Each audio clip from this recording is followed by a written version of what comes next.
Welcome everyone to this another meeting of Ibn Arabi Society, Kashmir and Australia.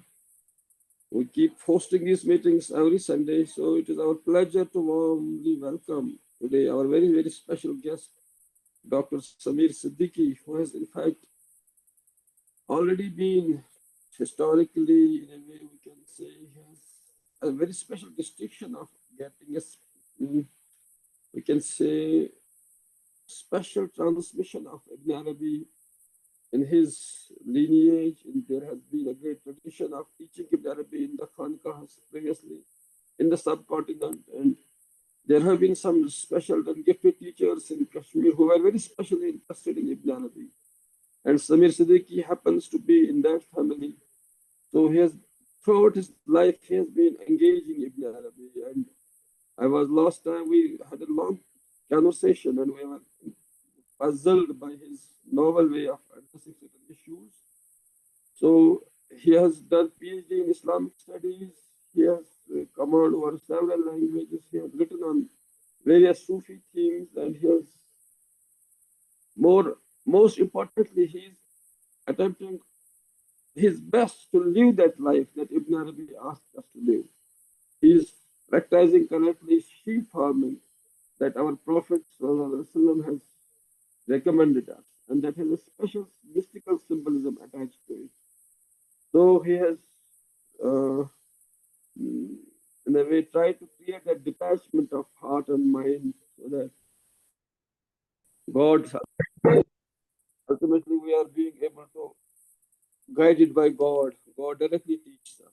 So it is over to Siddiqui Sahab, and we welcome all participants who have joined us today. Bismillah kijiye, Sameer Sahab.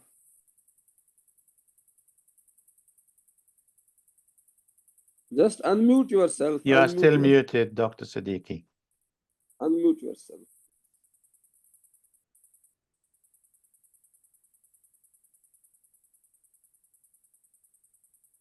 You are still muted. You are still muted, Dr. Siddiqui. You need to press the unmute button. I think now it's okay. Go ahead. Am I audible? Yes, you are now. Yes. Okay. Bismillahir Rahmanir Rahim. Alhamdulillahi Rabbil Alameen. Wassalatu wassalamu ala ashrafil anbiya wal mursaleen wa alihi at-tayyibin at-tahirin ila yawmiddin.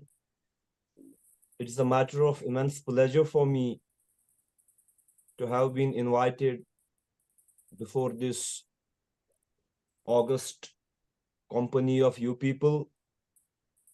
In the previous month also, I had been invited to have an interaction with you people, but I literally evaded that very meeting myself because I was not feeling a sort of flow in my own inner being and in my words. So I could not utter a word that time, because there are times when you have to be in a state of bast. That is when you find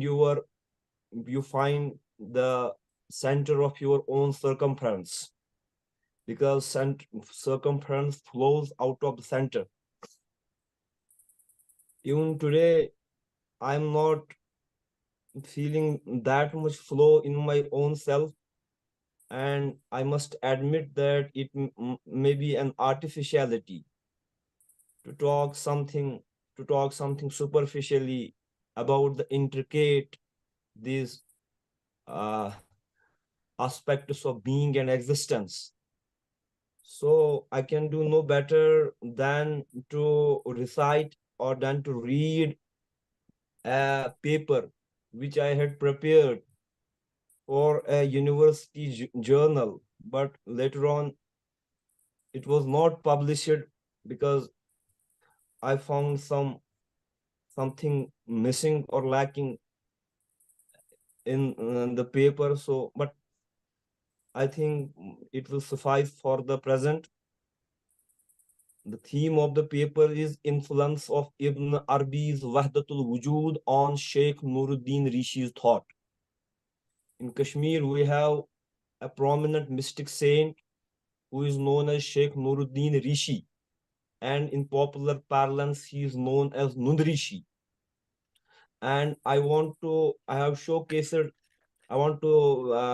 depict that how the thought of Ibn al-Arabi, how the mystical mood of Ibn al-Arabi was captured down the line in our countrysides, how our those mystic mendicants and prayers, and how the mystics in the countryside, how the mystical aura of Ibn Arabi percolated down to our village folk, and how it became a popular sentiment, and how it became a popular mood among the general populace as such, and how Ibn Arabi his thought has percolated down from the ivory tower, and how it has percolated down the line to our uh, countryside. So let me begin with the words that man has often tried to transcend his immediate biological existence by virtue of striving to delve deeper into the essential meaning of his own being, the essential meaning of his being sharing a unison with all being and existence. It's the prime focus of all meaningful religious traditions, whether Semitic or non-Semitic, to see a purposeful unity within the multifarious diversity of the world around man. It is this intrinsic unity and cohesion within the cosmic diversity which survives the shifting paradigms of time and space, and which makes man psycho-spiritually prepared to see this cosmos, which otherwise is a multiverse, as a universe. It is this universal, monistic, and eternal meaning of all being and existence, which has filled the psychological, philosophical, spiritual, and religious idiom of human race with the concept of divinity, a concept which explains for both the adepts and laymen that how things of diverse nature share a unitary essence by being linked to the common divine principle.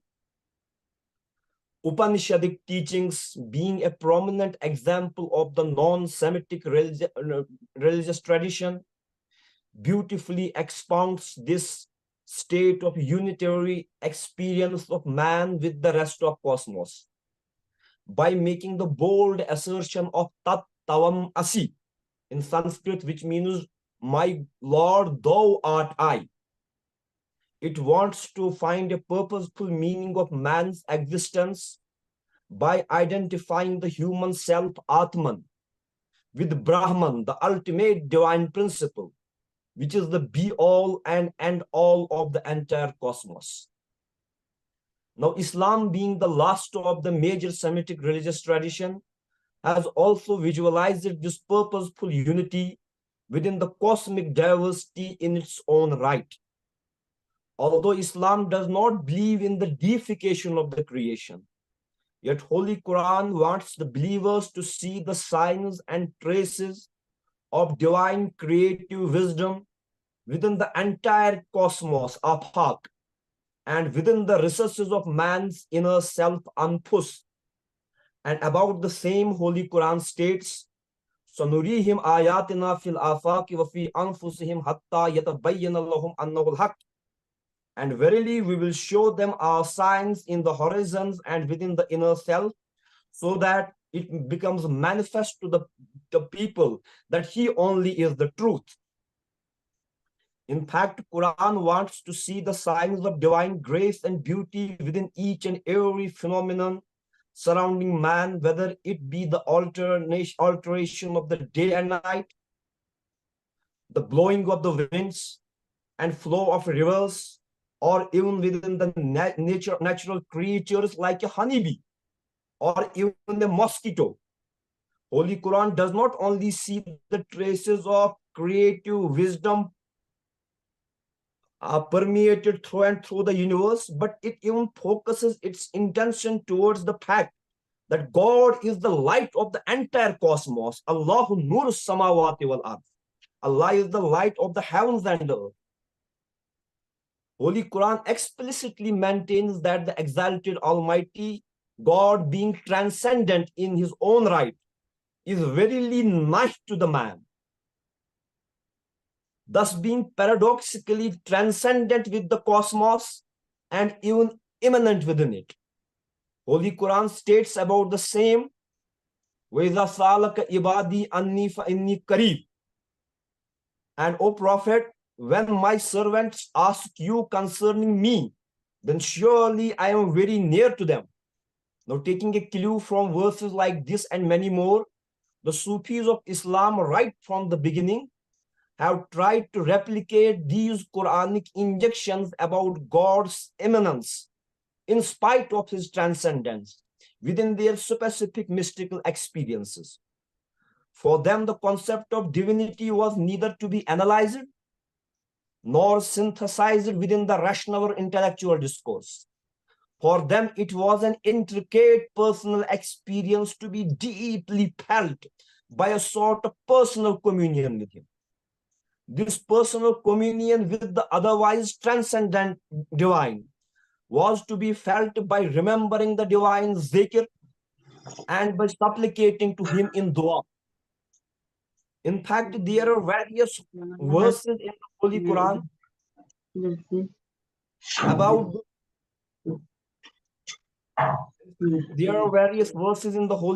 about this zikr, dua, remembrance, and supplication, which for Sufis are a handy testimony to the fact that Holy Quran wants a believer to cultivate a psycho-spiritual mood, wherein a Sufi feels a proximity with the divine being. It is this mode of proximity with God which a Sufi perceives immanent, not only in himself, but also within the every encountering cosmic phenomenon. This mode of spiritual unison of God with all being and existence, including mystics' own being. The same spiritual experience of a Sufi has been beautifully explained in these couplets of great Persian poet and mystic Maulana Jalaluddin Rumi Rahmatullah alayh, when he says, Jumla mashuk asto ashik pardai, zinda mashuk asto ashik murdai, parro bale u kamande ishk mas, me kashanish me kashatta ishk dost. Nuri udar yumno yusro tahta folk, barsaro bar gardanam chutaj. The beloved is all and the lover is not. The beloved is alive and the lover is dead. The love of the beloved is a snare, which pulls our every feather towards the friend's street. That God's light is on our right side and on the left and beneath us and above us. It's upon our heads like a crown and about our necks like a chain. Although this mystical mood of Sufis has been variously expressed by great many Sufis like Zunnun Misri, Maruf Karhi, Siri Sakti, Abu Bakr Shibli, Hussain Mansur al-Hallaj, Maulana Jalaluddin Rumi, to name a few. Yet, their expression of this divine unity being the real ground of all being and existence has only been restricted to a specific tone and tenor of their personal realization, and has not proceeded much further than the vague expression of their mystical emotions.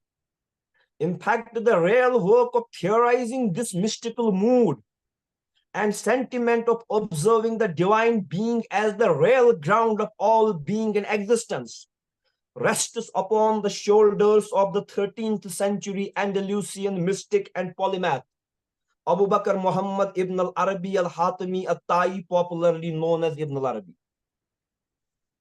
Sheikh Ibn al-Arabi's doctrine of oneness of being or the oneness of existence, Wahdatul Wujud, describes that God is the absolute being and is the source of all existence. In him alone, being and existence are one and inseparable. Further, according to Ibn Arabi, the universe possesses relative being, either actual or potential.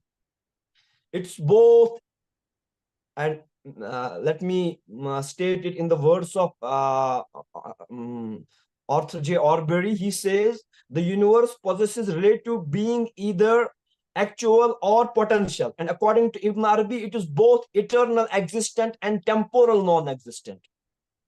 Eternal existent as being in God's knowledge, and temporal non-existent as being external to God.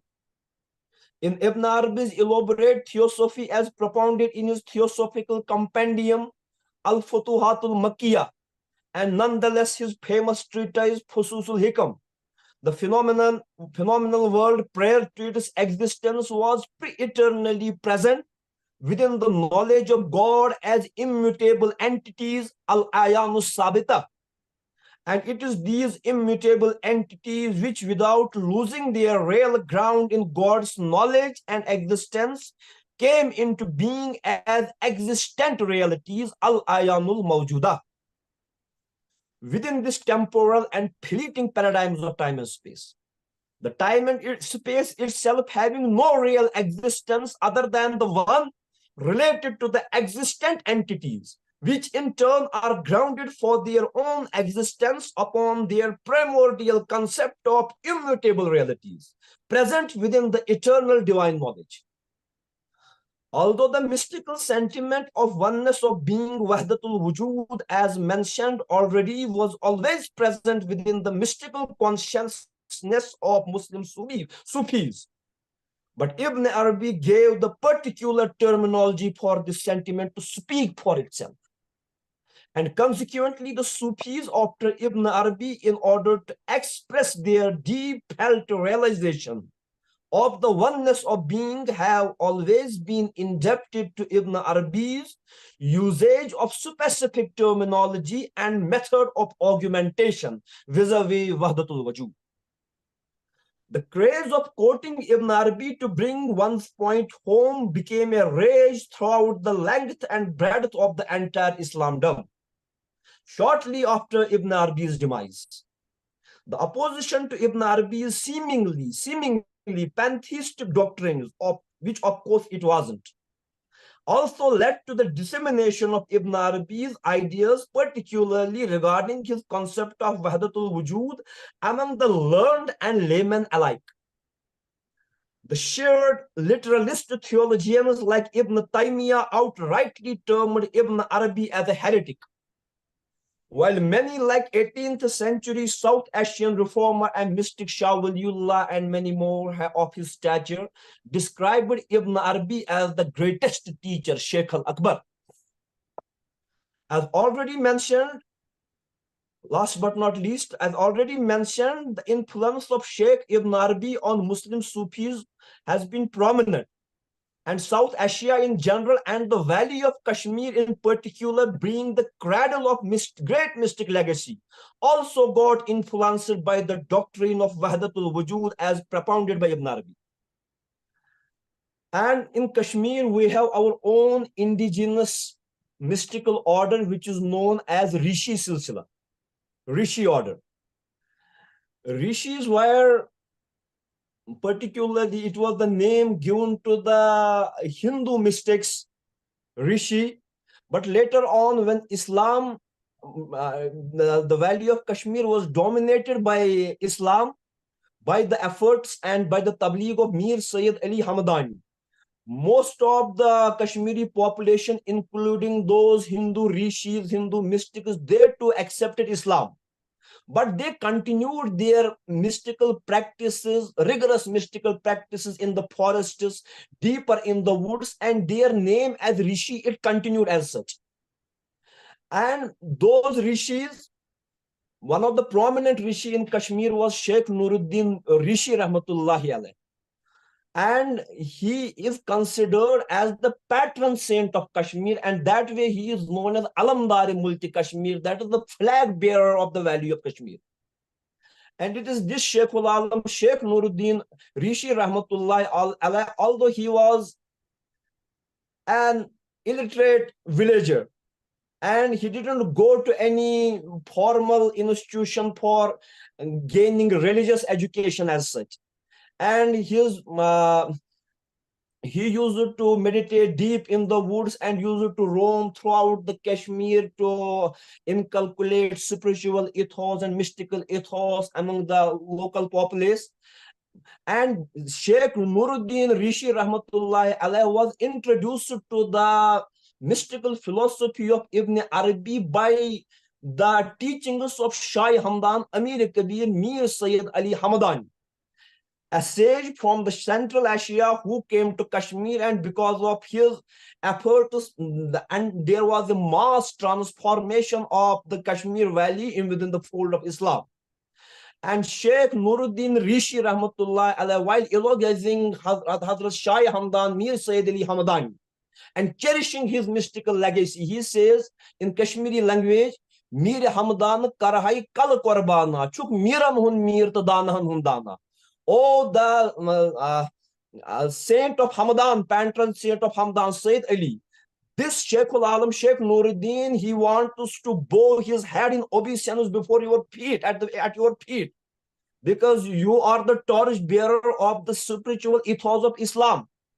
And it is this, by virtue of Sayyid Ali Hamadani, that Sheikh Nuruddin Nurani and other rishis of Kashmir came to know about this philosophy of Wahdatul Wujud, because Sayyid Ali Hamadani has given many indications here and there in his treatises about various aspects of Wahdatul Wujud. And even Sayyid Ali Hamadani has written a short compendium by the name of Halul Fusus, which is which lies with me also in the written manuscript of the form. And Halul Fusus means that Sayyid Ali Hamadani Rahmatullahi Alayhi has tried to simplify most of the technical terms of Fususul Hikam for the novices. And it is because of Sayyid Ali Hamadani that Sheikhul Alam and his sons Mir Muhammad Hamdani, that Sheikhul Alam Sheikh Nuruddin Nurani got a feeling, and he felt the aura of this concept and philosophy of Wahdatul Wujud. And in Sheikh Nuruddin Nurani Rahmatullah Alayhi's Kalam, his poetry, he was a poet and he used to compose poetry, and there are many indications in his poetry and which wherein he has tried to delve deeper upon the problems of being and existence. For example, Sheikh Nuruddin Nurani Rahmatullah Alayhi, he at one place he says, Ab Sheen to Tulkatur, Bun Bun Kornak Asheen, Yamat Purikin Kotuk Rao, Tamat Rashuni Akuigo. That is water, ice, and this water vapor. They are three different manifestations of the same water. When the sun arose from the east, ice too melted into water, water vapor too became water. That means that these are the different forms of the same water. And in the same sense, he says, Harati Metsui, Bonatit Metsui, Metsui Kartam Gulzar, Sari Trayut Rotumak Metsui, Metsui Ditam Panun Didar. Oh my God, I don't see anybody other than you above me. I don't see anybody beneath me. So it's my earnest wish that let you give me your beatific vision.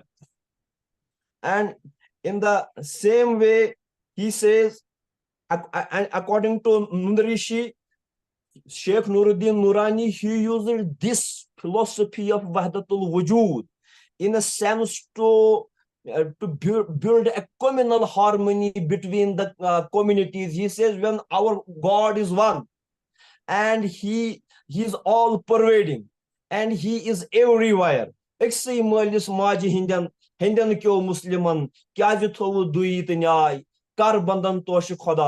When all Hindus as well as Muslims, they have descended from the same parent, Adam and Eve, then why is there a discord and strife between the communities, this and that?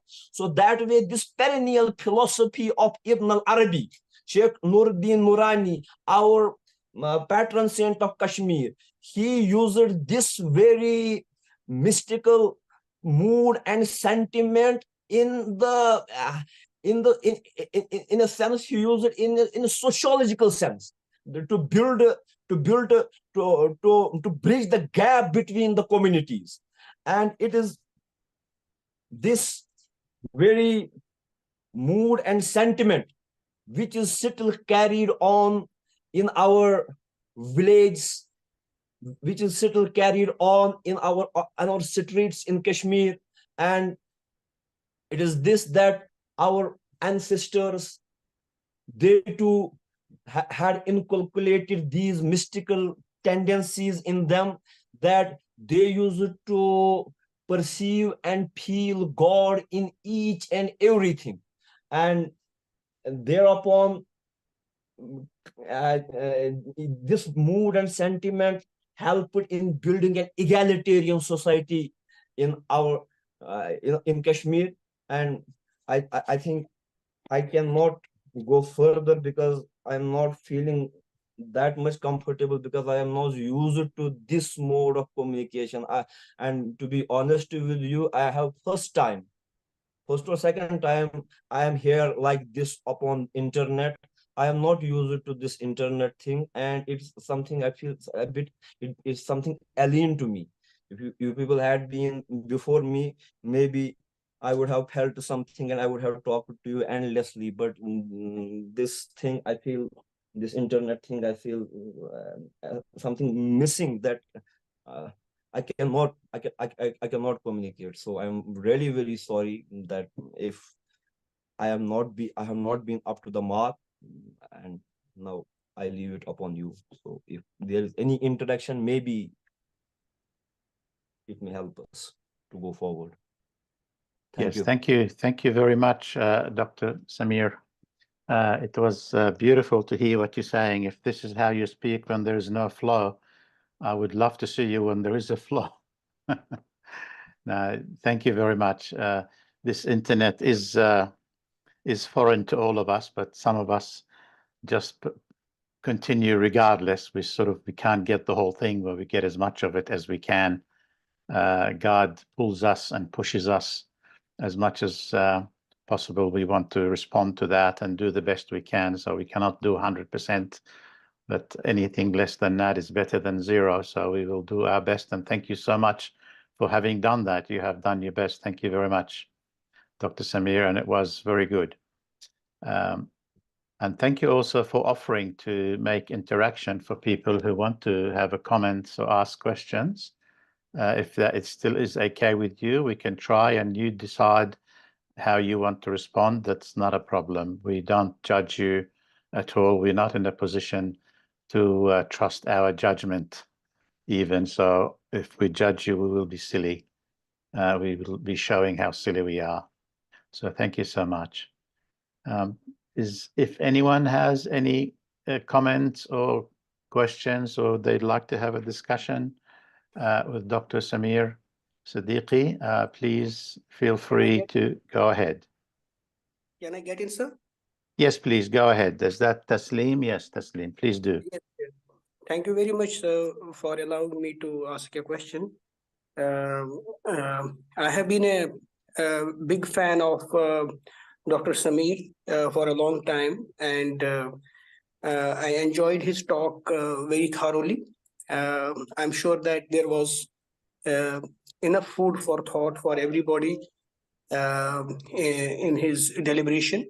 My straightforward question to him would be that I think that it's a big challenge in this part of the world, that is the Valley of Kashmir, which is already known for it is Rishiyat Sufism, which has an indigenous tradition of its own.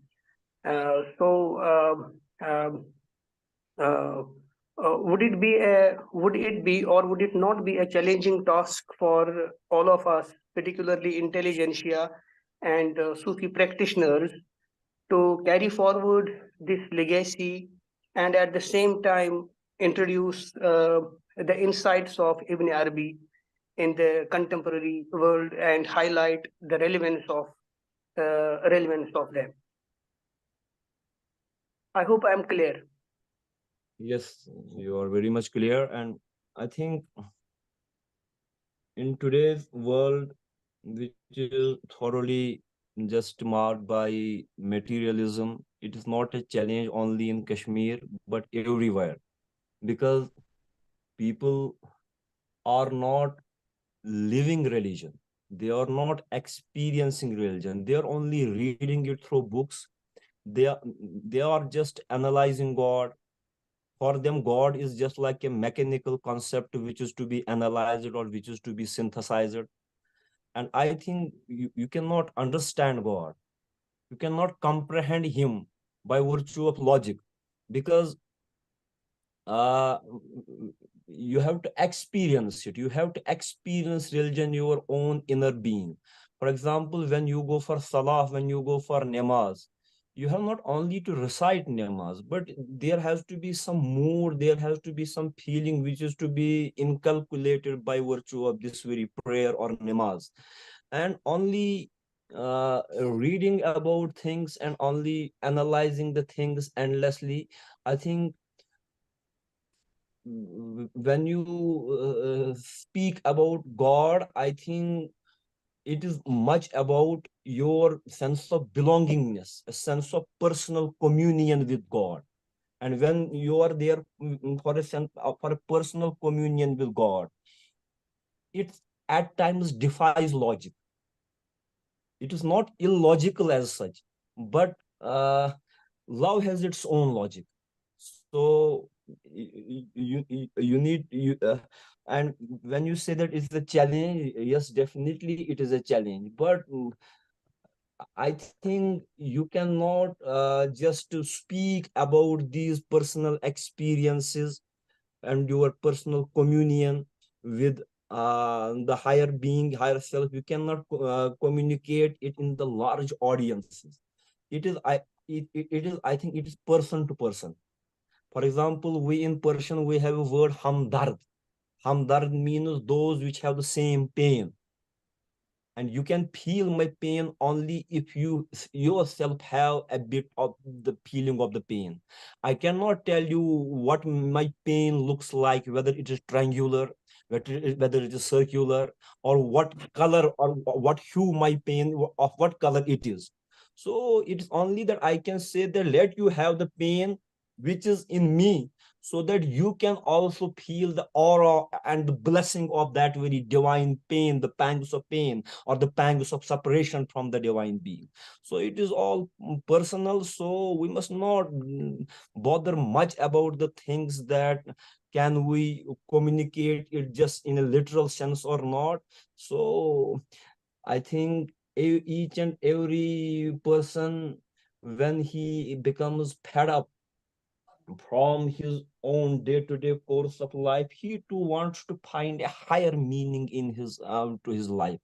And some people, they just then follow these follow the leads, and some people, they just neglect those their own pangs of pain. They neglect these pangs of pain. So it is for you, it's personally for you, and you are accountable for this thing, I think. Thank you. Thank you. Okay. Beautiful. Thank you very much, Dr. Siddiqui. Anyone else feel like they would like to have a question or discussion or comment to Dr. Siddiqui, please? Yeah, I would like to give a bit of a brief comment plus a question. Yeah. Okay. Thank you, Dr. Siddiqui. It was a wonderful presentation. It gave me a lot of insights about Hazrat Ibn Arabi and his influence in Kashmir, and the way you have explained the lot of rishis have gave them a language to express their understanding of God. And so Ibn Arabi's language helped them to explain. And as a result, Mir Sayyid Ali Hamdani, he tried to simplify various hard terminologies within Fusus al-Hikam. So I think it will be interested to find a copy of that Tahlul Fulus, the Fusus, that book. Is there any book form available, that one, or is just still a manuscript? I have Did not he seen write it in any. Arabic or Farsi? It's in Persian. It's in Persian. Ah, okay. So anyway, Shah Waliullah was one of the famous, of course, there's South Asian um, alim who actually positively wrote about Ibn Arabi. Another one I'm familiar with, Shah Muhibullah Ilahabadi. Are you familiar with him as well? Yeah. So Yes. okay, so the question I have is, you beautifully explained about eternal Gaibe Mutlak, Batin, versus Zahir, temporal non-existence, and then this immanence versus transcendence, which simultaneously distinguish between this pantheistic understanding of some of the Indian philosophers who see just the Zahir, which is this pantheistic view that whatever is in the universe, that is the living God. So would you give a bit of commentary on that side of where people go wrong? Because sometimes Hamaust, all is he, is what confuses people. If you say all is he, Hamaust, people get confused. But he is all is not he at the same time. Because as you mentioned, it's a temporal non-existence. Whatever we see is not he, because it's a temporal. So if you can give a bit of clarification or your understanding through the silsila you have learned, especially through the Sheikh Nuruddin and Nurani Rishi, yeah, that will be helpful if you can. Yeah, okay. Thank you. Okay, I got it. So basically, the concept of Wahdatul Wujud, the answer to the problem doesn't lie in yes or no, because there are many because there are many questions which don't have a direct answer in yes or no. It is simultaneously yes as well as no. That the entire universe is God and it is not God. And now it has to be put in a perspective. So let me say, for example, this entire universe is the manifestation of God, and manifestation of God, and manifestation is something else. It is of God and not God himself. And so manifestation is contingent, something contingent, but it is from of the necessary being.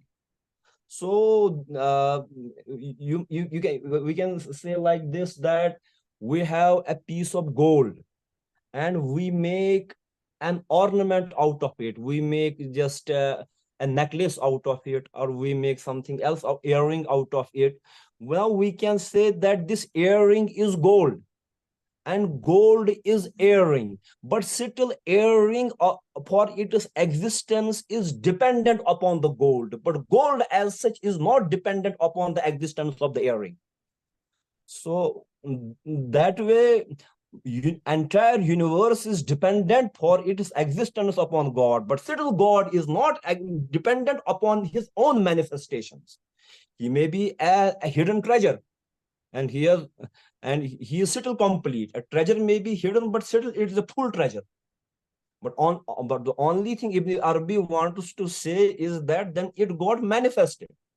So pantheists say that the sum total of the universe is God, and God is the sum total of the entire universe. But here it is yes and no. Yes, because the entire plan of this universe, it lies with God as ayanu sabita.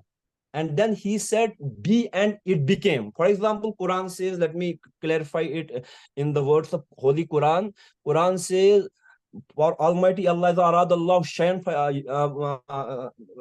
when Allah Almighty want to make a thing, create a thing, he says kun fayakun. He says to it be, and it becomes.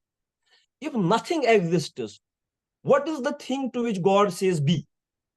If nothing existed prior to it is becoming, the thing was not existent prior to it is becoming. But Quran says that he says to the thing be, and it becomes. That means the thingness is there. Something is there to which God says be, and it becomes. And where was the thing before it became? It was as an immutable reality, as ayanu sabita, within the eternal knowledge of God, that the plan existed there within the eternal knowledge of God, and as such the world is eternal in the sense that it exists within the eternal immutable knowledge of God. But when it became manifested, it is accidental, it is hadith. But still, it is based upon the plan of that very immutable reality. But still there, when it is accidental, when it is hadith, when it is when it becomes manifest, the manifestation too. I can just give an example. I sometimes myself write some couplets in Kashmiri at a particular place. I had written in Kashmiri language, Abas malarchi lach hazar, talkan kuni chab joyebar, aslas fasul tay wasul cha, jana namarai azyapaga. That is, water flows through the river, but there are water is in a pond. You just make a stir and it creates ripples. You can count those ripples, 1, 2, 3, 4. There are hundreds and thousands, but still it is the one and the same water. Or for example, you just take a rope and you just tie knots upon the rope. You can count those knots. These are 1, 2, 3, 4, but still the rope is all the knots are rope. But now knot is the manifestation of the rope, and knot depends upon the rope, but rope itself does not depend upon the existence of a knot. And it's like this. Thank you. Okay, I think Thanks. That was beautiful. Thank you. Thank you, Dr. Sameer. Thank you. Does anyone else like to ask a question, please, or make a comment? I'd like to ask a question. Yes, please go ahead, Namus. Assalamu alaikum, Dr. Saab. My question is, I guess, bit off topic. It's about the idea of God in general. I've realized something. I mean, I have been reading about Ibn Arabi since a long time, and um, I do thoroughly enjoy it. But I also see that there is a certain gap between, on the one hand, you have materialists who won't consider a higher meaning or a higher reality. But at the same time, there are people who don't read books, who don't read philosophy, but they seem to find, they seem to have a certain connection with God that I don't think I have, even though I read a lot about God and I talk a lot about God. So how do we practically develop that connection, that sense of belongingness with God that I know it doesn't come from books, it comes from somewhere else, and I still struggle with it? You are right. Even Holy Quran says about those people who just carry on books. It says, "Masalul ladhina hamilut Tawrat." Some those people, the misal, the example of those people who have read the Tawrat, some lam yahmiluha, but still they are not capable of carrying the real meaning of the Tawrat. Kamasal Himar, their example is just like the donkeys who are carrying loads here and there.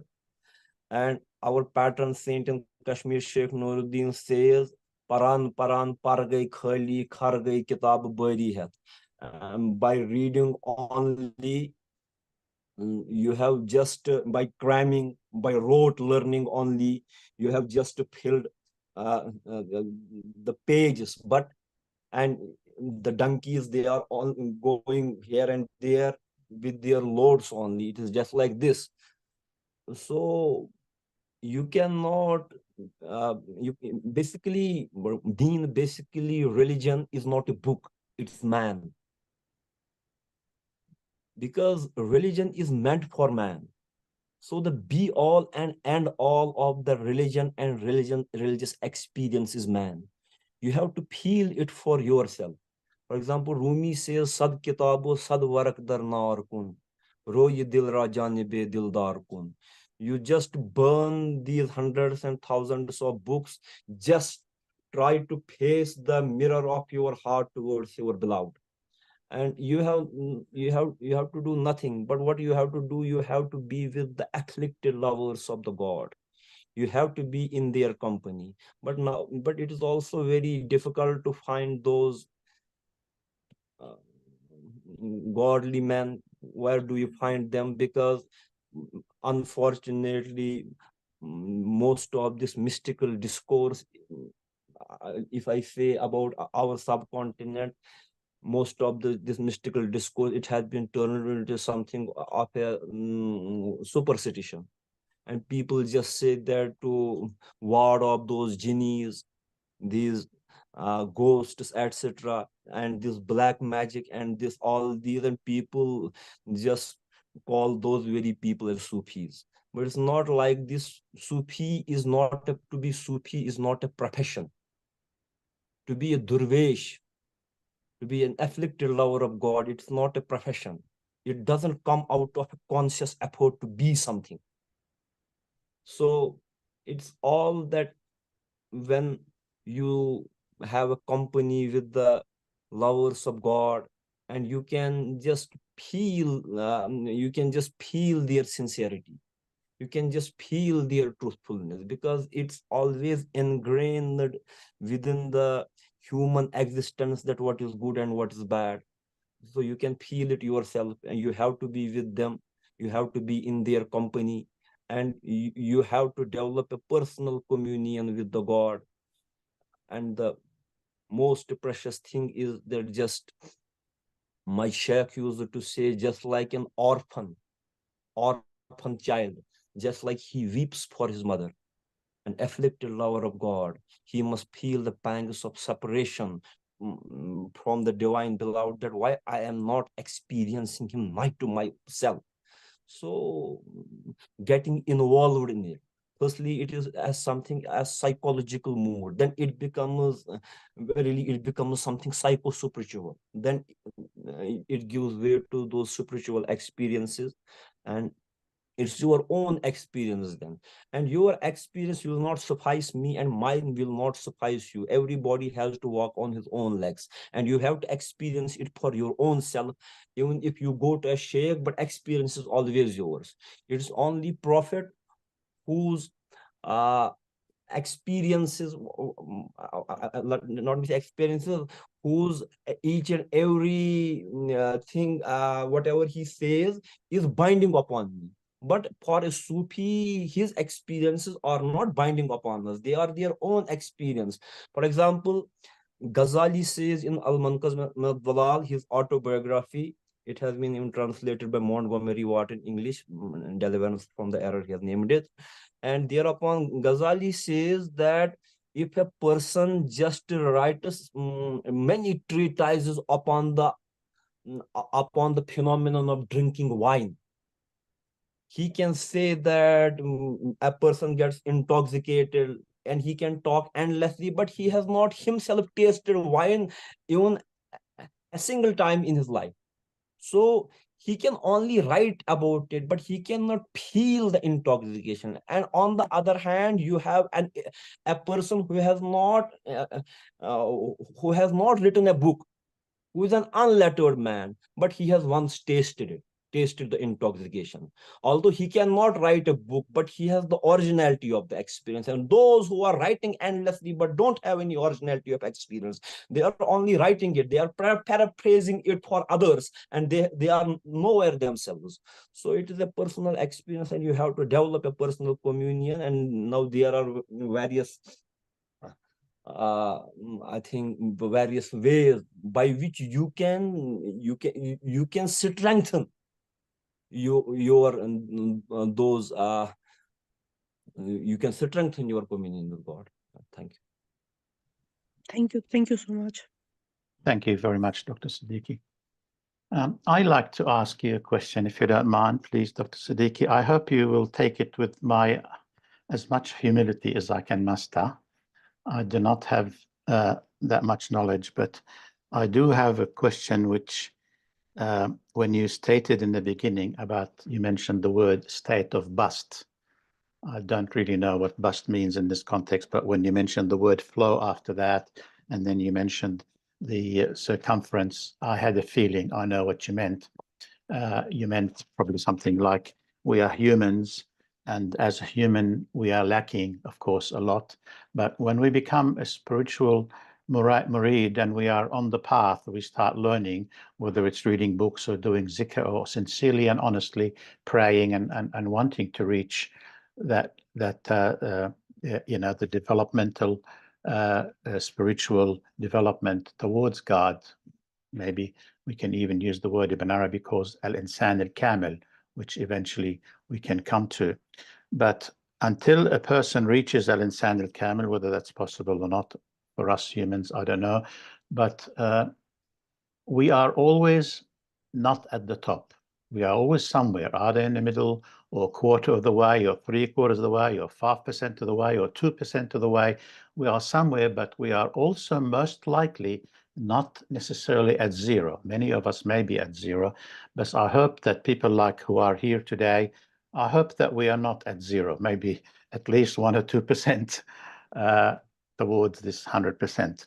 So what I see then in my case, I look at myself experientially and I say, well, okay, I am not there, so I have to be humble and not pretend that I know. But at the same time, I do know something. And that's something I should not deny it. I, of course, should not say, I know it, therefore, look at me, I know something in an egoic way, because even that knowledge that I have is coming from God. It's not me, it's God's knowledge. So I'll have to acknowledge that I'm merely I'm merely allowing or opening for God to express it through me. But I see it's very important for me, from my experience, to actually have the confidence to talk about that and not to say, well, I don't know, I don't have the floor, therefore I will not talk. I feel like talking about it and expressing it is much better than not expressing it, even though I don't have the full picture. Do you feel there's arrogance in this way of speaking, or do you feel that we can still do that with humility? Please, Dr. Sameer. Yes, I think you are right that we must not cultivate a perfectionist syndrome that we must be perfect in each and everything, because God only is perfect. But for as regards my case, what I basically wanted to convey was that I didn't want to be artificial as such, that I have to stage manage myself for you or him. So I just thought that whenever I want to talk to you, it must be my original self. For example, the speaker wants that he creates an image in his mind that let me influence or let me impress you people like this. So I think these are idols. These are idols which we people must break, and we must always check our intention. And my intention is it's for me to check my intention. So I was a bit basically I was a bit abhorred. And with all humility, I am saying it. It was something that I have to speak before this August gathering. You are all very much knowledgeable than me. So how can I communicate with the people like you? You are already in this field. you have researched a lot about, and I am just a village rustic. So I thought that, and I am not used to this internet thing also. So it was in this sense that I said so.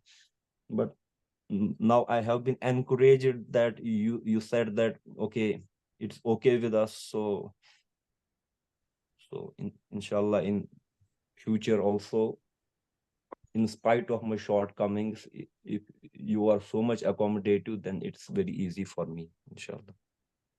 Thank you very much, Dr. Sameer. Yeah, we all, I respect and love very much your humility. Thank you very much. Yes, someone wanted to say something and I stopped them. Please go ahead.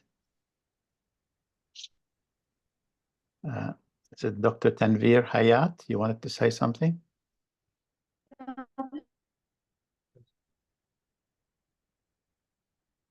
Yes, please. There's a hand raised by Fariz.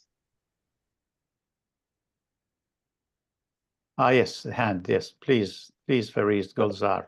Please go ahead. Yes. Assalamu alaikum, sir. Sir, I have two questions. First one is clarification question, and second one is proper question. First one is, sir, when you are talking about contingent beings and the necessary being, and as you said that contingent beings are dependent on the necessary being, and it's not the other way around. So my question is, still you were talking about the continuity between the two, as you talked about the rope and the knots, and similar other examples about water and its different forms. Sir, I want to ask, sir, how is it different from pantheism? Just a clarification question, because I'm quite confused about it. How is it different from Hamaust? As I had requested in the very and on the very onset, that it's not like this that every question has an answer in yes or no, that whether God is entire universe and entire universe is God, and you say yes or no. So it's not a definite yes and it's not a definite no, but it is a matter of experience. And when you experience it, it becomes ineffable. That you cannot describe it in the words. Basically, what Ibn Arabi has done, he has given a doctrinal shape to the very mystical experience, which is otherwise ineffable. And even Ibn Arabi's words cannot help us to contain and hold that very experience. It is just a trust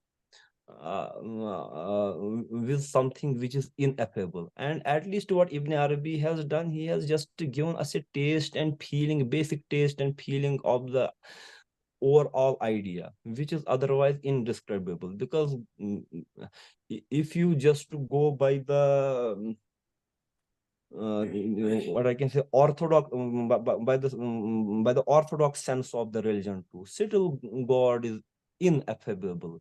He is indescribable, and you cannot describe him like because Allah Almighty says, "Walam yakul lahu kufuwan ahad." He is not like anything, and anything means anything. Whether it's the word of mouth, you cannot describe him like anything you want to describe him by the word of mouth.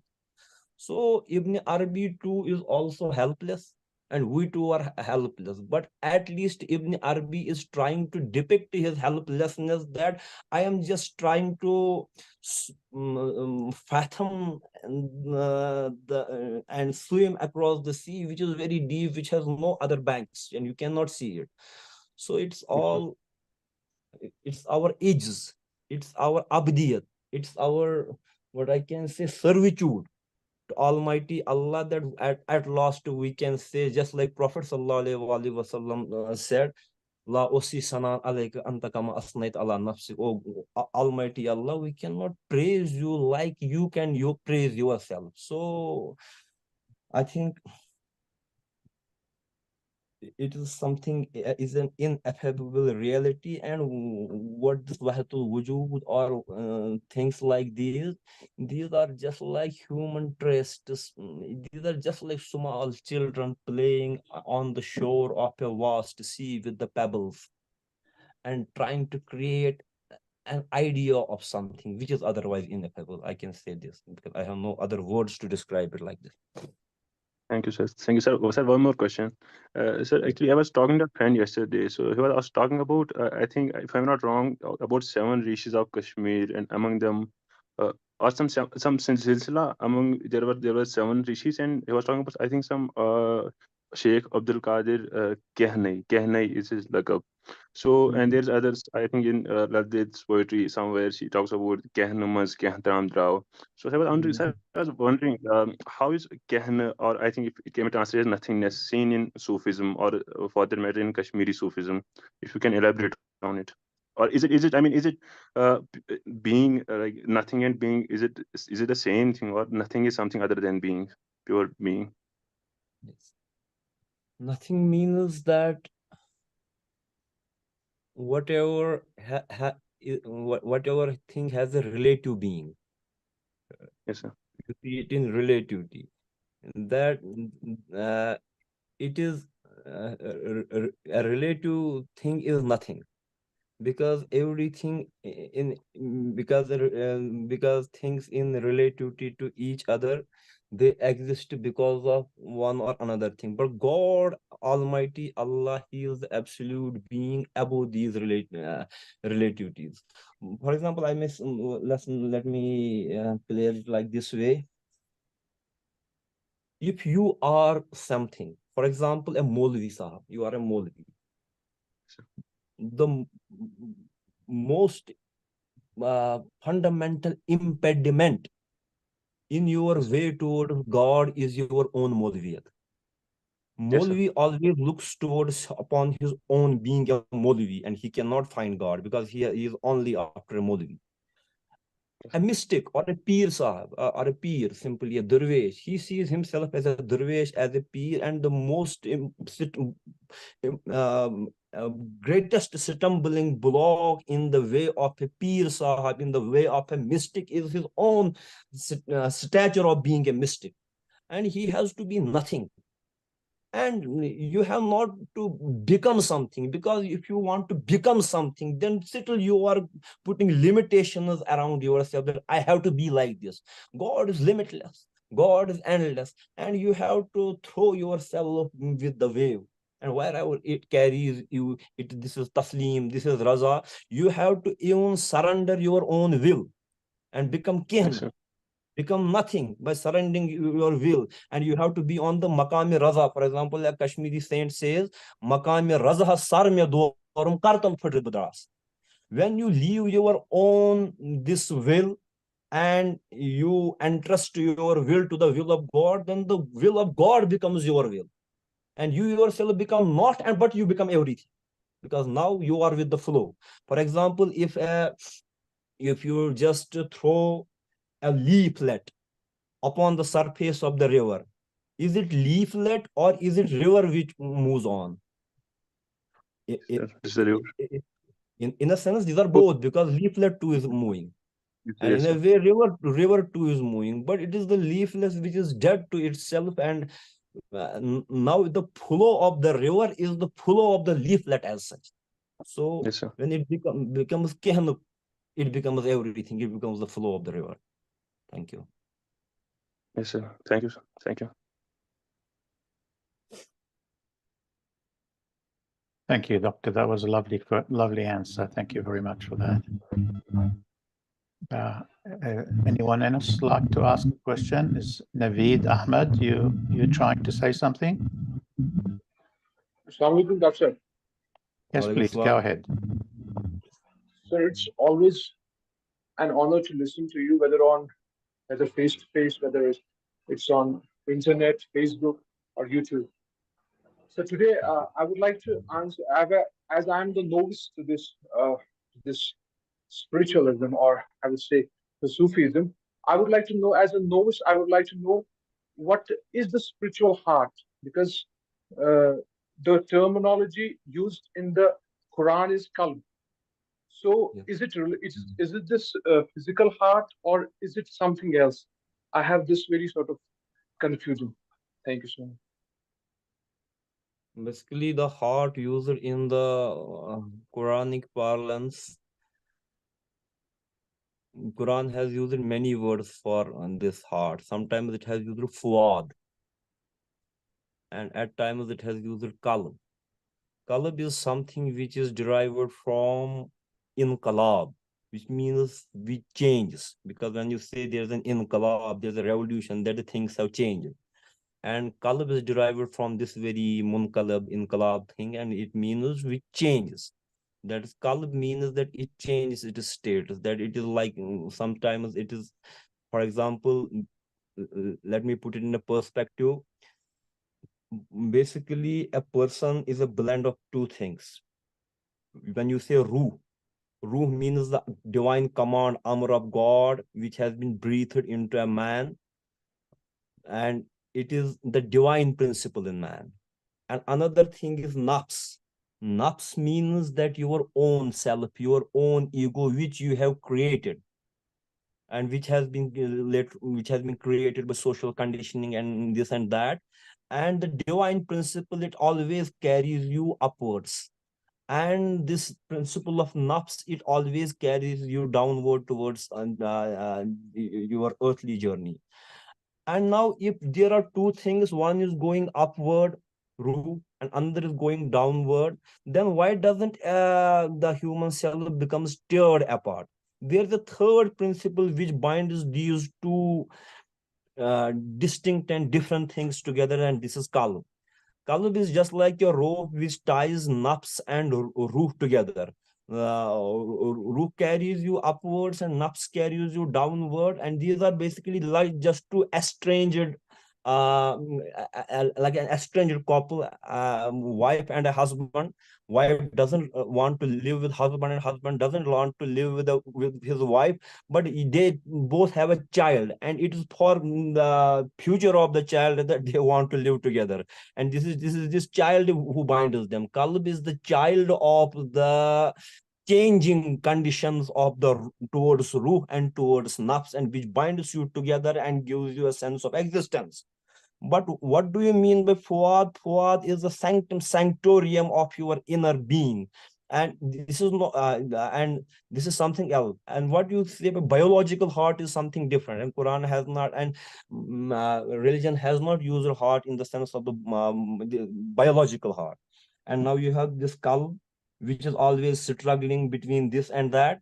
And you have fuad, which when you surpass these feelings of lawama, sometimes going towards nafs, sometimes going, and when you have yaksui, when you have unity of purpose, you reach towards the fuad where the doors get opened, and you perceive the reality in your own inner sanctorium of your own being. Thank you. Sir, sorry to interrupt, sir. I have one more question related to this qalb, sir. Yes. Sir, actually, there is a concept called as the activation of qalb. And sir, is it, for example, are there some signs for this activation of qalb? What are the, I would like to say, the profound signs that we can say that this person has his qalb is activated or something like that? Can you please elaborate? Activation of qalb basically means when your qalb is gradually, it becomes free from the shackles of nafs, and it moves towards your ruh, it moves towards spirituality. And this is the phenomenon which you said that qalb jari ho gaya, matlab. So it's like this. And yes, it has its own manifestations, different manifestation. For example, when your qalb gets on moving like this, so you feel a deeper meaning to your own daily routines. For example, you are offering salah, but you are offering it just like people offer salah, just like to finish the salah. That you have to finish it in 5 minutes or 10 minutes. But for those people who want to find a deeper meaning in their own worship, they don't actually finish it.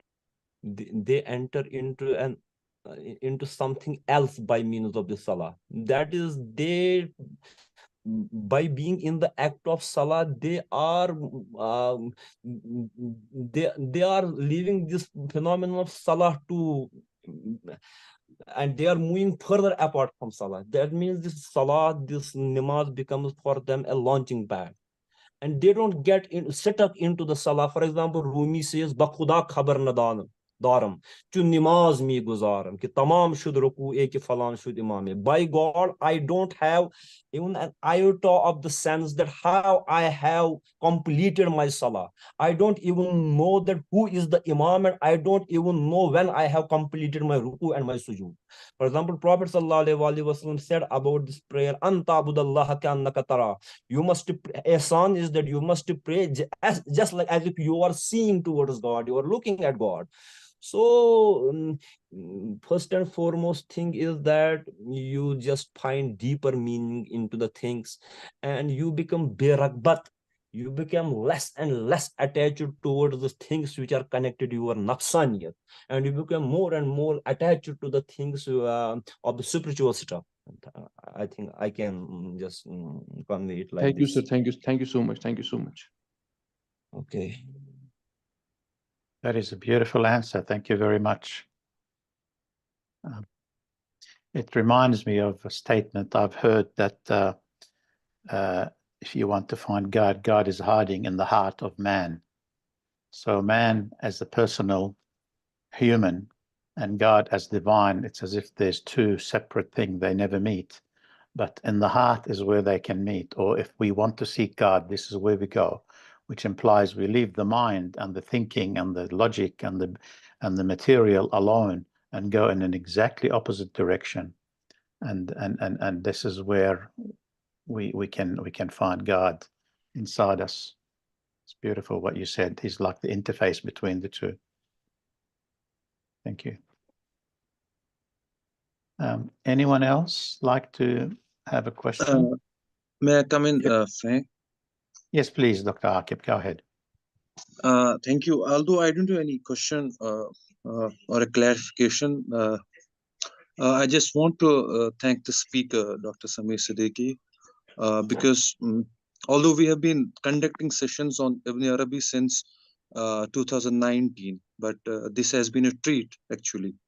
In the past also, we tried to get in with the speaker, but due to some issues, we could not. But we thank the speaker. We thank Dr. Maruf also that today it was possible for us to hear the speaker on Ibn Arabi and different experiences of the speaker.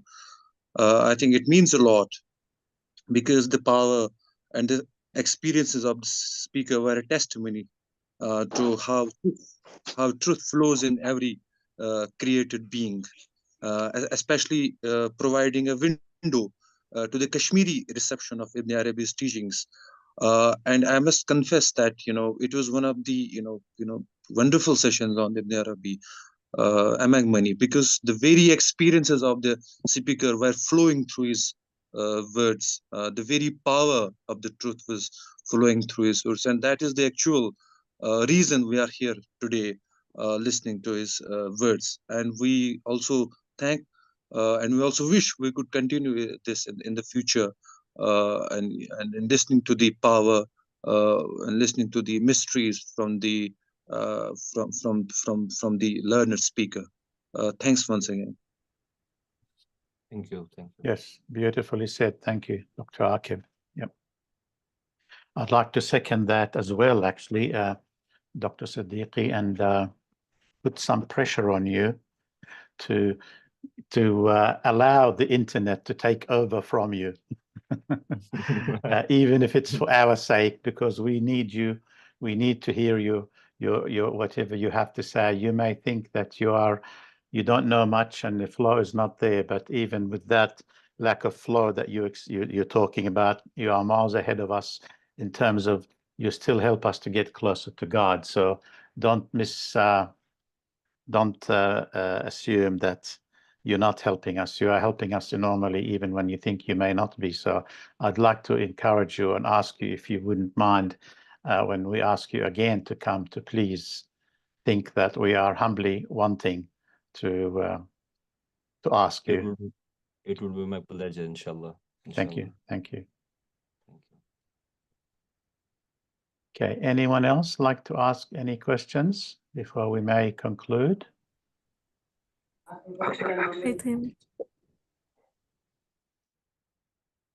Sorry, I heard a girl's voice there. Is that someone wanting to ask a question? Oh, yes, sorry. GQ Wani, please go ahead. Yes. Assalamu alaikum. Walaikum salam. Sir, thank you very much for your presentation. Jazakallah khaira. I have a question. You said that the Quran has not used the word qalb in the sense of the biological heart. I want to know, is there any relationship between the biological heart and the qalb? Because there is a verse in the Quran in Surah Al-Hajj, فَإِنَّهَا لَا تَعْمَلْ أَبْصَارُ وَلَكِنْ تَعْمَلْ قُلُوبُ الَّتِي فِي الصُّدُورِ. Likewise, the Prophet ﷺ is reported to have said, Allah inna fil jasadi muzghah iza saluhat saluhal jasadu kullu wa iza fasadat fasadal jasadu kullu ala wahiyal qalb. So is there any relationship between the biological heart and the qalb? Thank you. What I was trying to say was that this piece of flesh, which pumps blood, circulates blood in your body, it is verily, it's hot. It's hot. But it's not only linked to your mystical experience and deep-seated experience, or not linked to this very biological organ, but there is something deep and intricate within this very thing. I told you that the inner sanctorium of your heart. So it's just like what I can say, that it has a feeling content. Your biological heart, when your heart throbs robustly, and when your heart beats robustly at any instance when you are very angry or when you are very happy, that means that it has a feeling content in it. But that very feeling content, it is not only limited to this very biological construction and this enlargement of your heart. It is something deeper. So there is a connection of feeling, that whatever your experiences are, then you have a feeling content of those very experiences in your this biological heart. But it's not, your mystical experience are not only limited to this very, your experiential part is something different, and this is the content. This is the content of feeling that you that just then grasp by this. And when your feeling is up to the mark and in tune with your experience, then this muzga, it's saluhat, it too becomes soleh, it too becomes pious as per your own experiences. But if your experiences are not that very pious, if your experiences are only materialistic, if your experiences are constricted by your bias, by your ignorance, by your those subjective conditioning, so your heart too, it doesn't feel like it should feel.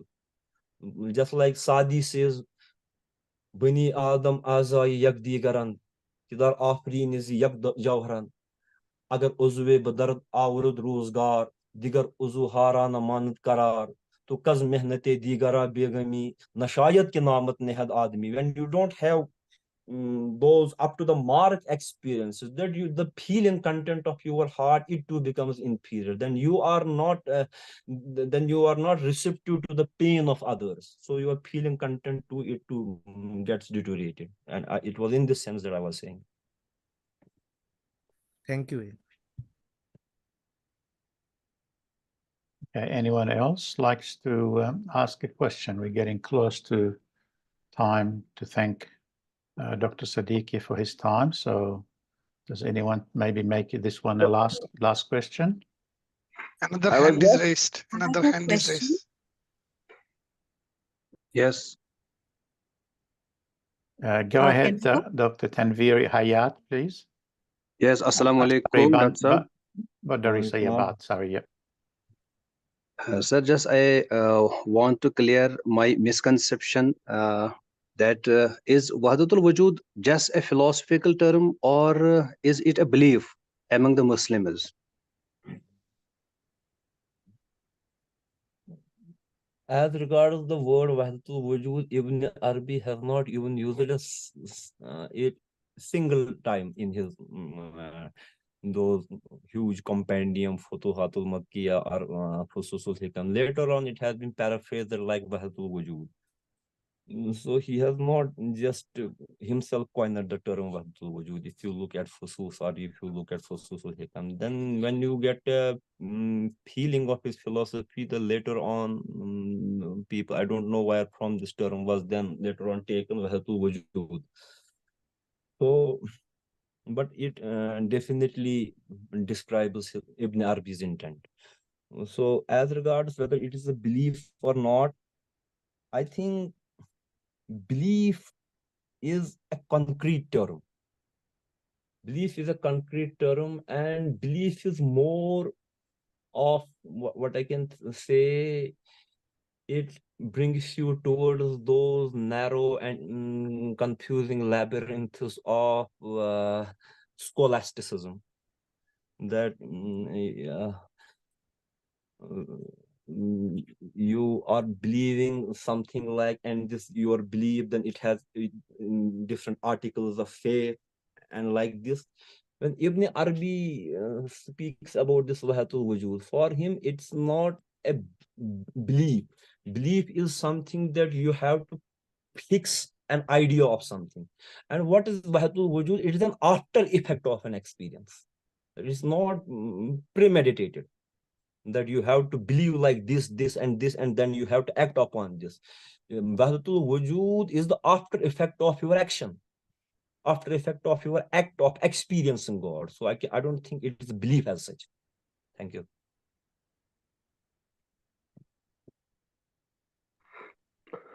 I also just wanted to thank you, Sameer Sahab, for this profound and illuminating session. I hope you will be with us in future as well. And Inshallah. there are many questions and queries. We can keep them for, I think, other meetings as well. You had already requested that you will be available only by 11:30, so we already stretched it a bit. So again, thank you. I hope you will be. I now request you that let I be also included within this family, so that I too may listen often. I too will attend, and I too may listen and have an interaction. And occasionally, if you find it feasible, I can again talk to you, but for the purpose of listening, because it is an enlightening discourse often. So I too want to get included in this family of yours. Thank you. Yes, that we will be our privilege. Will be adding you. You will just share with which number, Ajaz Saab's number or someone else's number, which we will include Okay, here. Then Ajaz Saab is fine. Okay. Okay. Thank you. I hope. Yeah, Frank, there is a question from Badrun Nisa. I thought, okay, go ahead, Badrunisa. Is that okay, Dr. Siddiqui? You have Okay more if I time? ask Or? the question? Okay, Sorry. one question. One Okay. more question. Thank you very much, Dr. Siddiqui. Go So ahead. it's related. It's really. Assalamu alaikum first.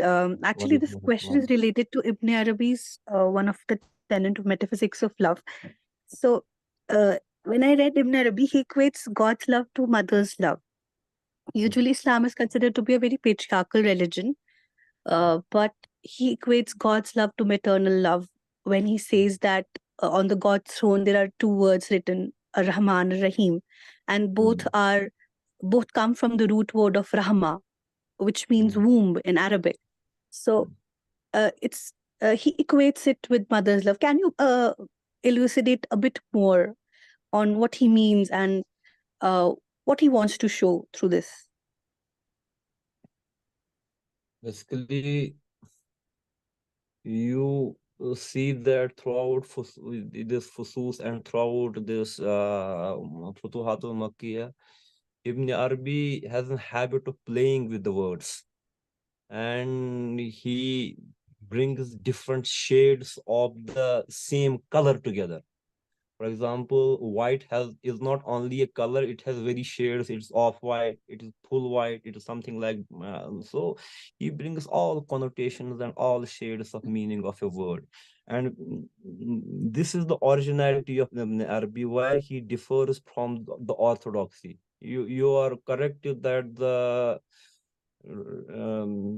whether orthodox is the proper word to use or not, I don't have any other word. If you have, so let me use it in a lighter mode. So whenever this religious orthodoxy, they have always tried to just present God in a way just like God himself is a great alim, although he is, but they are trying to present God as, scholars are always trying to present God as a scholar.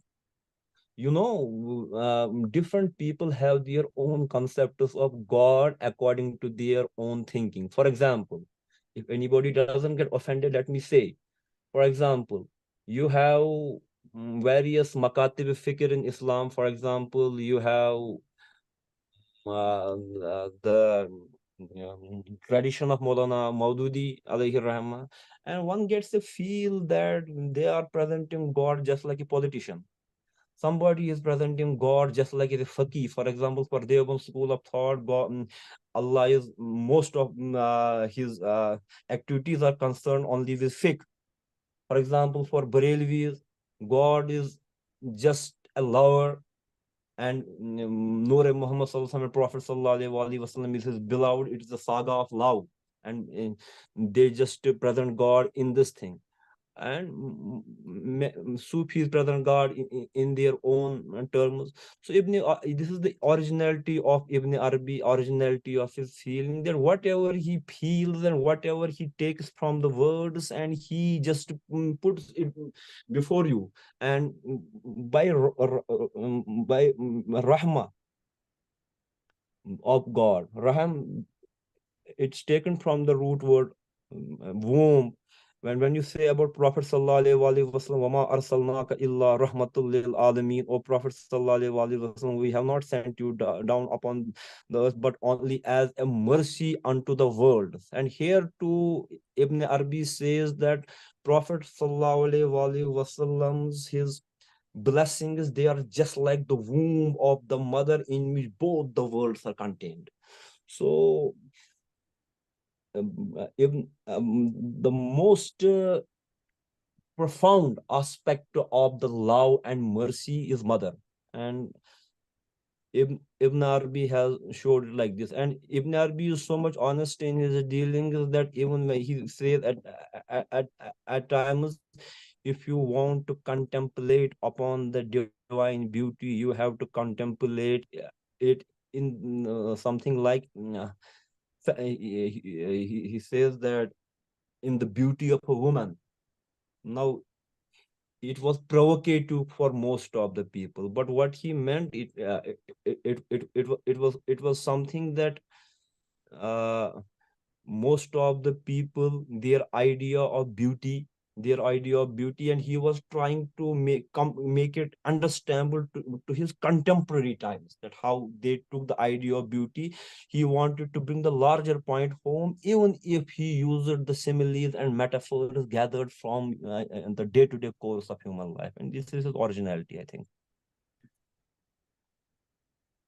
Thank you, Dr. Siddiqui, and thank you very much for allowing this time. It's an hour and a half of your time to come and share with us. We certainly really more than appreciate it very much, and we're looking forward to seeing you again. That will be fantastic if you can make it. I will add your name to the list of people that receive the email invitations.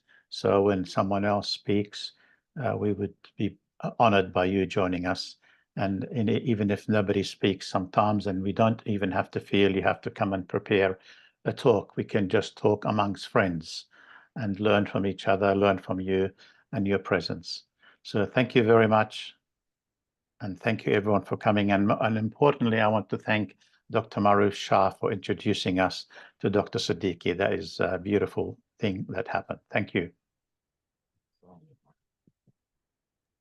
Bye-bye. Thank you.